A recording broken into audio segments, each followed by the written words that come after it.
The bald man Dana White just announced Justin Gaethje versus Rafael Fiziev 2 for the replacement of the Dan Hooker matchup.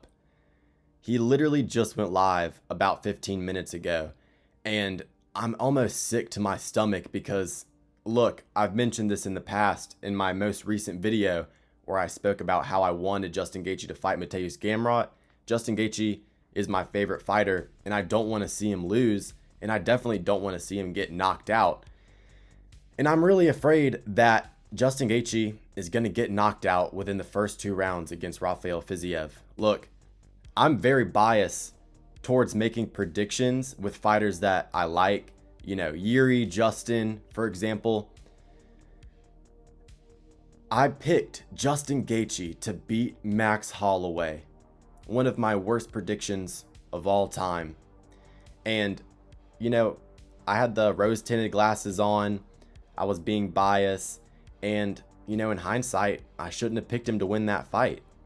And look, when they originally fought at UFC 286, I believe, in the co-main for Leon and Kamaru Usman 3, I picked Rafael Fiziev to win that fight. Very, very close fight, but I just saw that Fiziev does have good tools to be able to exploit Justin Gaethje's weaknesses. Look, what are some of Fiziev's best weapons? Nasty high kicks, beautiful knees up the middle, nasty straight shots to counter people when they're throwing hooks. He's probably going to snipe Justin Gaethje within the first 2 rounds. Look, if Justin wants to have a chance, the only way I think he can really win this fight is if it goes into the deep waters and it stays a 5-round fight. I do think that Justin Gaethje definitely holds a significant cardio advantage, but unless he gets to rounds 3, 4, and 5, I really just don't think he's going to do good at the start of this fight. Look, Fiziev taking this on super short notice, but he's been looking for a fight. He's been trying to get in the octagon. You could imagine that he is in good shape, that he's ready to fight. Maybe hasn't done the specifics for certain matchups, but, you know, Rafael Fiziev, he's coming in off of an injury, but he just doesn't strike me as the guy to lose a significant, you know, amount of speed or timing, anything like that. You look at Peter Yan versus Davidson Figueiredo. He was coming in off of a knee injury where he didn't look too great against Song Yadong. Went and had one of his best ever career performances. And I think that Rafael Fiziev is going to come in on short notice and just land something clean. Look, Fiziev, he's a very tough fighter. I don't even know if he's ever gotten dropped. He has a very, very good chin. And look, Justin Gaethje, he does hit hard, but he doesn't always just completely knock guys out with one shot, unless it's just the perfect blow, Edson Barboza, for example. But I don't think that Justin Gaethje is going to KO him. And, you know, Rafael Fiziev, he has nasty, nasty power, very good shot finding ability, and Justin Gaethje, his chin is just severely, severely handicapped at this point in his career, let's be honest. I mean, he's gone through so many wars, he's taken so much damage. You even look back at his early career in the fucking World Series of Fighting, you know, the PFL now, but World Series of Fighting then, he went to fucking war multiple times. Throughout his entire UFC career, the Michael Johnson fight, the fights with Dustin Poirier and Eddie Alvarez, you know, got dropped by Tony Ferguson, got dropped by Rafael Fiziev. Well, he didn't get dropped, but he did his fucking little, that number, you know what I mean? He fucking, his equilibrium just goes. And he got rocked against fucking Fiziev in their first fight, got rocked against Poirier in their fight. Charles Oliveira almost fucking killed the man with the right hand that he landed on him before he subbed him. You know, and of course, the Max Holloway fight was just the fucking straw that broke the camel's back. So many significant strikes to the head, so much damage, got wobbled on multiple occasions with that sharp check hook that Max has. And then, of course, at the end of that fight, got absolutely flatlined and put in a coffin. And look, I mean, his head movement's all right, but Justin Gaethje, one of his major weaknesses that Rafael Fiziev is a guy that can exploit. Justin has a horrible tendency of like dipping his head way too low and way too exaggerated. And it's really easy to counter. I mean, Dustin Poirier was landing really good high kicks and knees on Justin Gaethje in the first round of their BMF fight. And, you know, you look at the Eddie Alvarez TKO against Justin Gaethje.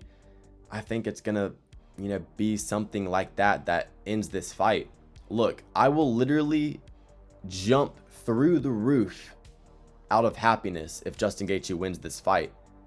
Literally, I'm going to be depressed if he loses, but I can't bring myself to pick him to win this one. Look, he can win a decision if it goes late, but I think that Rafael Fiziev, knowing that he might not have 5-round cardio, I think he's just going to, you know, go balls to the walls as soon as the fight starts, and I do see him finding that KO. I think he can find a high kick. Fiziev has very, very good kicks. He has good knees up the middle. And Justin Gaethje, like I said, always fucking dips that head down way too much. It's super easy to counter if if you have very good techniques like high kicks, knees. Rafael Fiziev does, and he has a good chin on him. Justin Gaethje doesn't. I see these two clashing in the middle of the octagon and just slugging it out, kind of like their first fight. And I don't think that Justin Gaethje is going to be able to eat the shots that he did 2 years ago. I just simply don't. This is a very concerning fight for me because I literally remember after their first fight on the UFC London pay-per-view, he was like, I'm getting near retirement. One more run for the title. I'm glad you guys are here with me and everything. Giving a shout out to the fans. But after that fight, I was like, holy shit, man. Rafael Fiziev, like I said, I picked him to win that fight. I was like, Justin Gaethje made that super close. He pulled away in the third round with the uppercuts and was able to do some damage. But Rafael Fiziev, unless he's severely handicapped from the knee injury and the long layoff, where he didn't really look too good against Gamrot, but that was with the grappling threat. Justin, I can't imagine him shooting takedowns. I mean, he has it in his back pocket, but he never uses it, and he can't use it consistently. Like, he can get one takedown in a fight, but he's not going to chain wrestle anybody. He couldn't chain wrestle me if he wanted to. Kidding, but you know what I mean. He just can't implement that game plan. So he can't change levels and stay in a safe position and top position or anything like that.